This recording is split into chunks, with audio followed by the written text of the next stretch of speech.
안녕하세요. 로마서 13장 두 번째 이야기도 그리스도 안에 있는 자로 어떻게 살 것인가에 대한 말씀입니다. 그리스도 안에 있는 자로 어떻게 살아야 합니까? 그 네 번째 이야기는 사랑에 대한 말씀입니다. 피차 사랑의 빚을 진자로 살라는 말씀으로 시작되어 율법의 계명과 사랑의 계명에 대해서 말씀합니다. 사랑은 당연히 행해야 하겠지만 그렇게 하지 못한다는 생각에 대부분의 성도들이 불편해하는 주제입니다. 오늘은 그 사랑에 대한 말씀입니다. 먼저 본문 말씀에 따라 율법과 사랑에 대한 말씀을 살펴보고 어떻게 세 계명을 지킬 것인가를 나누도록 하겠습니다. 8절입니다. 피차 사랑의 빚 외에는 아무에게든지 아무 빚도 지지 말라. 남을 사랑하는 자는 율법을 다 이루었느니라. 바울은 피차 사랑의 빚 외에는 아무에게든지 아무 빚도 지지 말라라고 합니다. 피차는 알렐론이 사용되었습니다. 알렐론은 상호 대명사로 서로의 뜻이 있습니다. 이 단어는 예수님께서 서로 사랑하라 하실 때에도 사용되었습니다. 그러므로 새 언약의 계명을 말씀함을 알 수 있습니다. 서로는 그리스도 안에서 몸을 이루는 지체들입니다. 서로 사랑입니다. 빚은 앞절인 7절에서 줄 것과 같은 단어 오페일로가 사용되었습니다. 즉 서로 사랑하는 것 외에는 아무것도 부과할 것을 남겨두지 말라는 말씀입니다. 이 말씀은 앞절과 연결되는 말씀으로 세금이든 공경할 대상이든 줄 것을 다 주고 서로 사랑하라는 계명에 부과할 것만 남겨두라는 말씀입니다. 권세들에게 부과할 의무와 서로 사랑하라는 의무가 서로 대조됩니다. 바울은 이 구절에서 권세에 대한 말씀에서 사랑에 대한 말씀으로 이어갑니다. 그러므로 이 말씀은 권세들에게는 의무를 다할 수 있지만 서로 사랑하는 것에는 다함이 없다는 말씀이기도 합니다.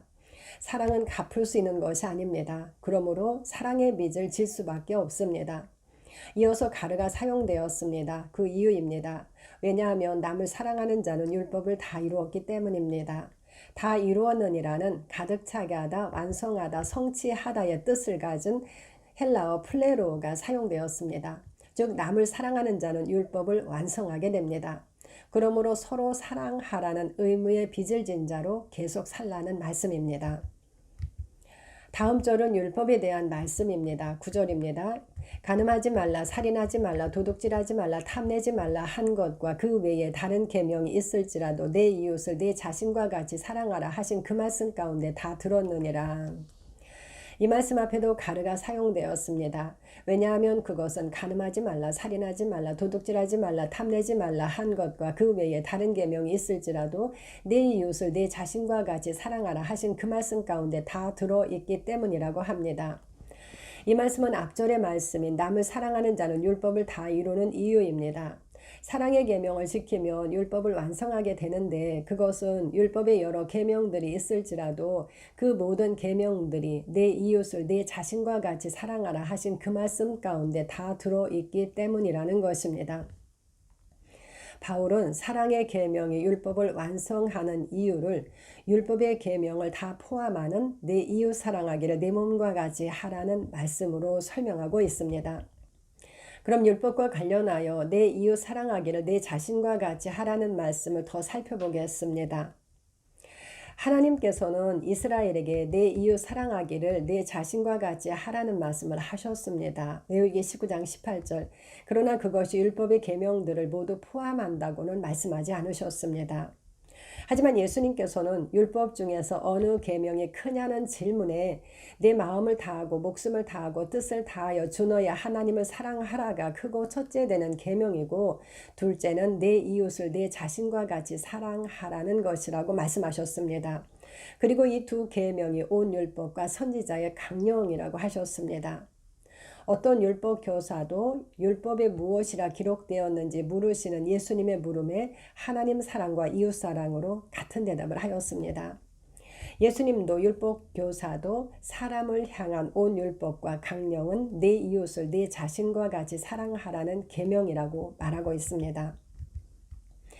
바울도 온 율법은 내 이웃 사랑하기를 내 자신과 같이 하라 하신 한 말씀에서 이루어졌다고 하였습니다. 갈라디아서 5장 14절.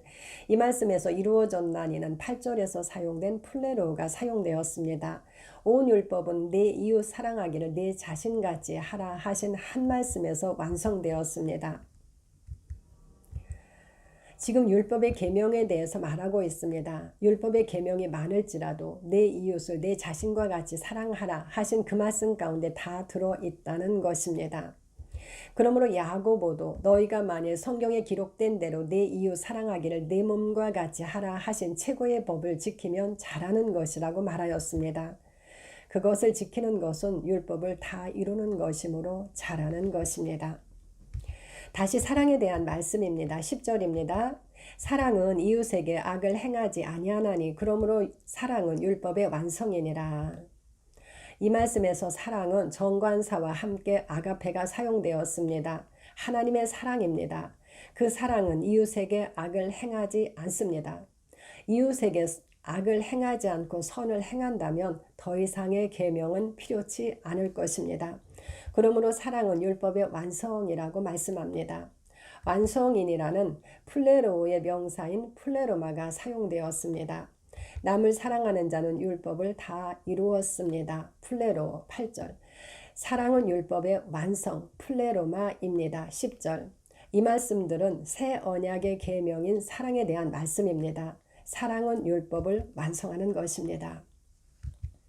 바울은 지금 사랑의 계명을 율법의 계명과 나란히 비교하여 말하고 있습니다. 율법의 대표가 되는 내 이웃 사랑하기를 내 자신과 같이 하라는 계명을 지키면 율법을 완성하는 것입니다. 또한 남에게 악을 행하지 않는 사랑도 율법을 완성하는 것입니다. 하나님의 법인 율법은 사랑의 세 계명과 같다는 것입니다.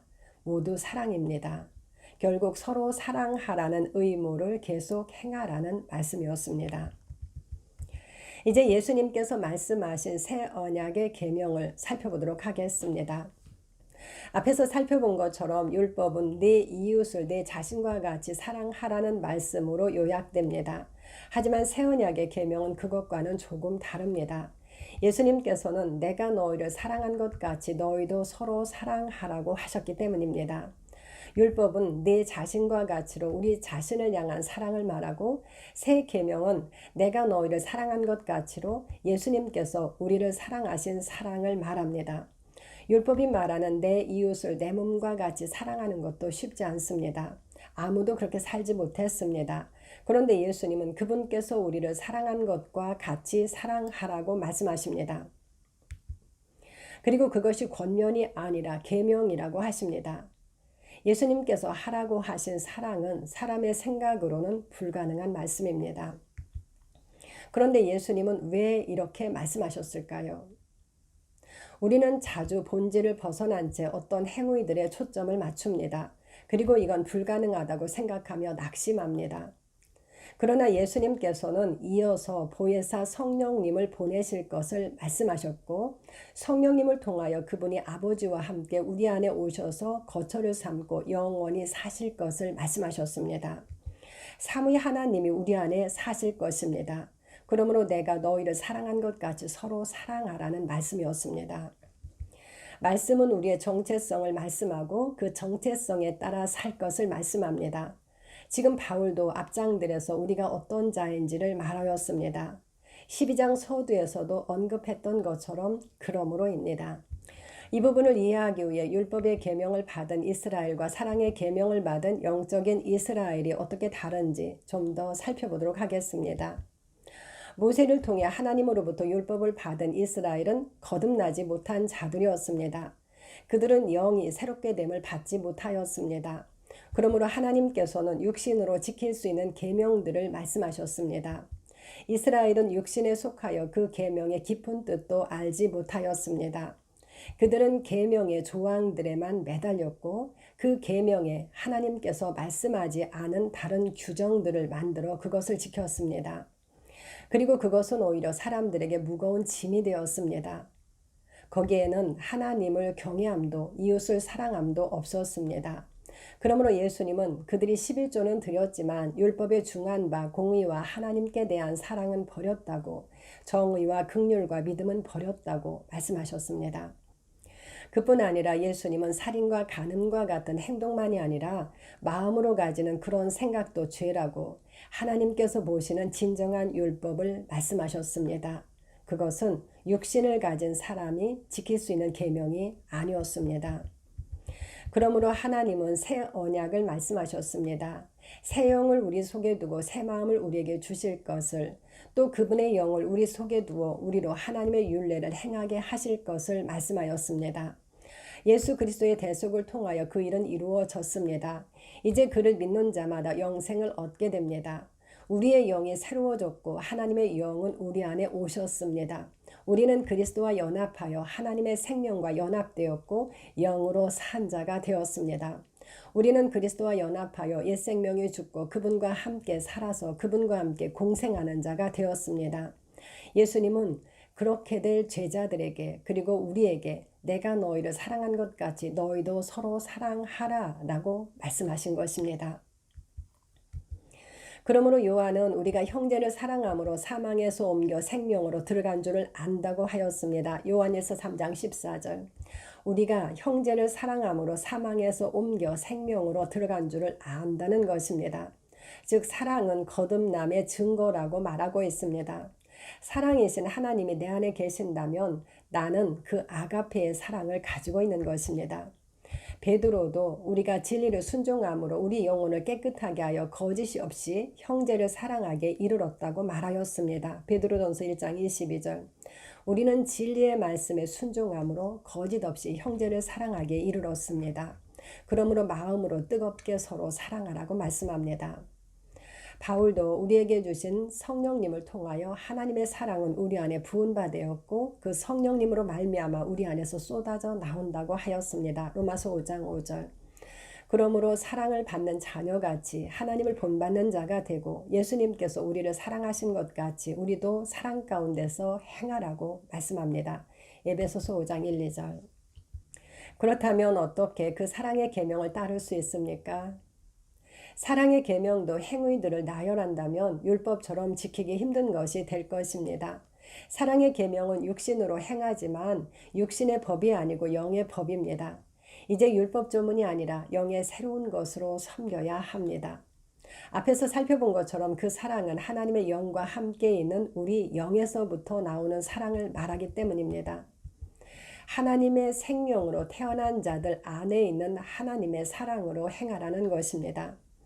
하나님은 우리를 그리스도와 연합하여 그분과 함께 새 생명으로 살리셔서 그 새 생명 가운데서 행하게 하려 하셨습니다. 로마서 6장 4절.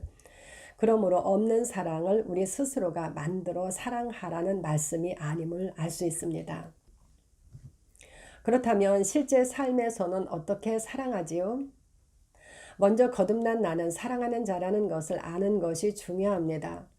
하나님께서 우리에게 주신 것은 오직 능력과 사랑과 절제하는 영이라고 말씀합니다. 우리는 하나님의 신성에 참여한 자들이라고 말씀합니다. 그런데 우리 자신을 살펴보면 우리에게는 사랑이 없습니다. 그러므로 사랑에 대해서는 불편한 마음입니다. 그러나 하나님의 사랑은 감정과 생각을 말하지 않습니다. 그 사랑은 나의 생각과 몸인 육신 안에 있지 않기 때문입니다. 변화받지 못한 육신 안에는 선한 것이 없습니다.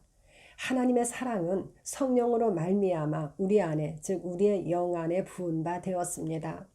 그러므로 그 사랑은 오직 그리스도와 연합하여 하나님의 생명으로 태어난 나의 영 안에 있습니다. 영은 우리가 느낄 수 있는 영역이 아닙니다. 내가 거듭나 새로운 피조물이 되었지만 느낌으로는 달라진 것이 없는 것과 같습니다. 그러므로 느낌과 생각이 아니라 말씀에 따라 그 사랑이 나에게 있다고 인정해야 합니다. 영의 모습을 인정하는 것입니다. 그것이 믿음의 삶이기도 합니다. 다음은 사랑에 대해서 말씀은 어떻게 말씀하는지를 알아야 합니다. 사랑도 믿음처럼 행함이 뒤따라야 하기 때문입니다. 성경은 행동하는 사랑을 말씀합니다. 그러기 위해서는 자유롭게 하는 온전한 율법인 말씀의 거울을 계속 들여다보아야 합니다. 우리의 정체성에 대해서도 말씀의 거울을 들여다보아야 하겠지만 사랑을 말씀하는 고린도전서 13장과 요한 1서의 말씀도 계속 들여다보아야 합니다. 하나님께서 말씀하시는 사랑은 사람이 생각하는 사랑과 다릅니다. 그 말씀들을 계속 묵상하고 인정하는 것입니다. 그렇게 할 때 사랑을 실천하는 자리에 이르게 됩니다. 하나님의 사랑이 우리 안에 부어졌다고 내가 그분과 하나로 있다고 저절로 사랑하는 것이 이루어지지 않습니다. 선한 것이 없는 육신은 현실에서 사랑보다는 이는 이로 눈은 눈으로 대갚아주려 합니다. 또한 선보다는 악을 행하려 할 것이기 때문입니다. 그러나 하나님의 사랑은 악을 행하지 않습니다. 성령님은 하나님의 선을 행하도록 감동을 주실 것입니다. 그때 우리의 마음이 사랑의 말씀들을 묵상하여 잘 훈련되어 있다면 그 소리에 더 열리게 될 것이고 마음은 영을 따라 움직이려 할 것입니다. 그렇게 성령님과 연합된 나의 영의 소리를 듣고 육신을 쳐서 그 사랑에 복종시키는 것입니다. 이것이 방법입니다. 그렇게 내 몸을 하나님께서 기뻐하시는 거룩한 산제물로 드리는 것입니다. 하나님의 사랑으로 행하는 것의 출발은 내가 누군지 아는 것입니다. 그리고 사랑의 말씀을 계속 내 마음에 심는 것입니다. 그러므로 그 사랑을 행하면 오랜 시간이 걸릴 수도 있을 것입니다.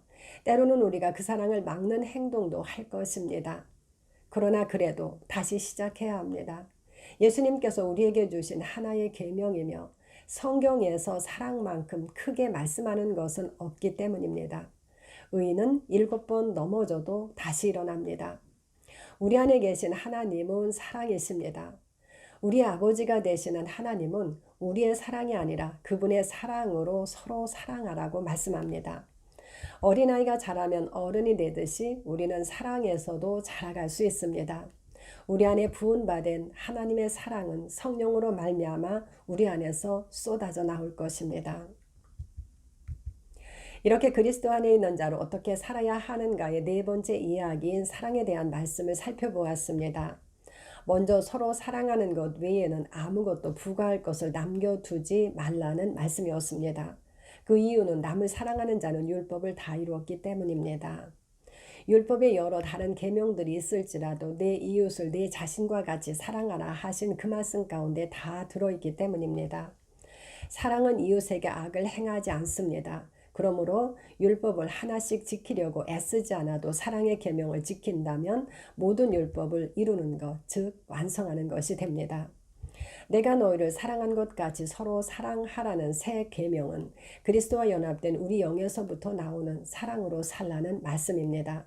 그러므로 먼저 내가 그런 자임을 알고 인정하는 것이 중요합니다. 그리고 말씀을 묵상하고 실천하는 것입니다. 감사합니다.